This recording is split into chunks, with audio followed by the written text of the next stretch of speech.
Of the many topics Donald Trump and Hillary Clinton touched on last night was national security. Trump discussed what needs to be done, while Hillary said what she wouldn't do. Jon Bolton. Ambassador, good to see you. Thanks so much for joining us. Good morning. Glad to be with you. So much to discuss this morning, whether it's borders and vetting and Muslims, or how he disagreed with Pence. Let me first get your thoughts, your reaction overall from the debate last night. Well, I was glad that national security made a cameo appearance, but really very little, and really was the subject, I thought, where the moderators went off the rails, most particularly Martha Raddatz, by actually arguing with Trump about what we should say about our military plans. But, you know, the debate itself now pales into insignificance before this incident this morning, where the Houthi rebels in Yemen have apparently fired 2 missiles at an American Navy warship. This is the real world. This is what's going on while we debate a lot of frou-fra. And I think it's something, actually, the American people are out ahead of their political leaders in Washington on. They actually think the president's main job is to keep the country safe. And I am hoping that the third debate will finally pick up the slack here and we can get a real debate between the two candidates. Yeah, I mean, that story this morning, which I want to get to, in terms of the U.S. Navy destroyer and 2 missiles fired at it. But did it bother you that, as it related to Syria, Assad, and ISIS, that it seemed like Donald Trump didn't agree with his running mate? Not in the slightest. You know, it's only in the pretend world of politics that everybody's in total agreement on one side versus everybody in total agreement on the other side. I've sat in a situation room and listened to presidents disagree with vice presidents and their secretaries of state and their secretaries of defense. That's what a good administration does, is provide the president with alternatives. Right. So if anybody thinks this is going to be an issue, really, they should think again. Sagan.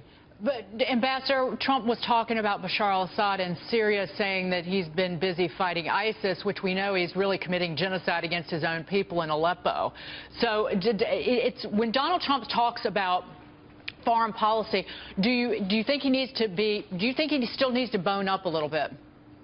Well, honestly, I disagree with both Trump and Pence on Syria. The issue in the Middle East is not the Assad regime.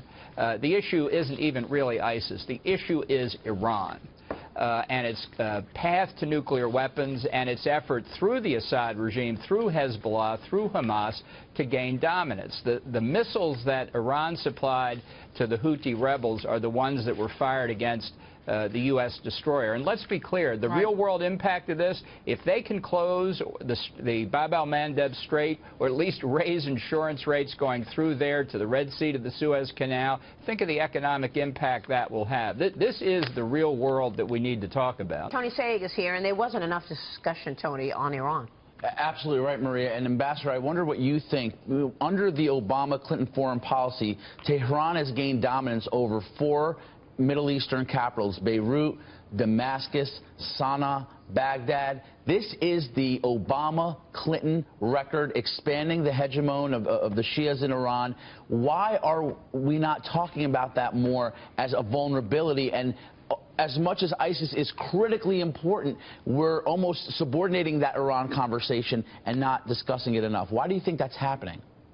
Well, I think we need to focus more on it. You know, there's an urban legend out there that Hillary Clinton's going to be tougher than Obama in foreign policy. Her policy is Obama's policy. She is lashed to the mast of the Iran nuclear deal. She has never deviated one iota from it. And it's that's really given Iran the possibility of fulfilling their destiny as they see it in the Middle East. And to me, again, it goes to this basic question. For all of Donald Trump's foibles, is the sentence that America has to serve 4 years of Hillary Clinton, really, does the punishment fit the crime here? Ambassador, it's Kevin Kelly. One of my questions to you has to do with what you just mentioned on the nuclear deal with Iran. How do we progress forward, and what do we do? It seems like there's no turning back now because you have other countries, they're enabling their companies to go over there and do business with Iran. It's starting to develop. We've given them the $150 billion. We made the ransom payment of $1.7. How do we move forward? What policy stances can we take? Well, I think if Trump is elected president, in his inaugural address, he should abrogate the Iran deal. It was a strategic debacle when it was agreed to, in part for the reasons you state, that Iran knew exactly if they could just entice European and American businesses into deals, they would hope they would never face pressure again. Right. But the fact is, Iran is on the road to nuclear weapons, and we have to act that way. It is a threat to Israel. It's a threat to our Arab friends in the region, and ultimately, given that Iran is still the central banker of international terrorism, if they decided to give nuclear weapons to terrorists, they wouldn't need ballistic missiles to deliver. This is deadly serious for us, and the Obama administration has punted away security in ways that are still hard to calculate. And that's incredible. I mean, and we know that Hillary Clinton hasn't gone there, right? We haven't heard a plan from Hillary Clinton. I want you to answer that real quick, but I got to get to this news overnight as well, Ambassador. 2 missiles fired at a U.S. Navy destroyer off the coast of Yemen by Iranian-backed Houthi rebels. You've been mentioning this, but what do you make of it? What do we do about this at this point, Ambassador? Well, I think I don't think the Houthi rebels and their ally, the former president of Yemen, fired these missiles by accident. I think there are Iranian Revolutionary Guards Corps officers there with those missiles. I think this is Iran once again saying our behavior around the world is not changed by the nuclear deal. If you thought you could buy us off with that deal and we'd suddenly comport with your view of how we ought to behave, forget about it.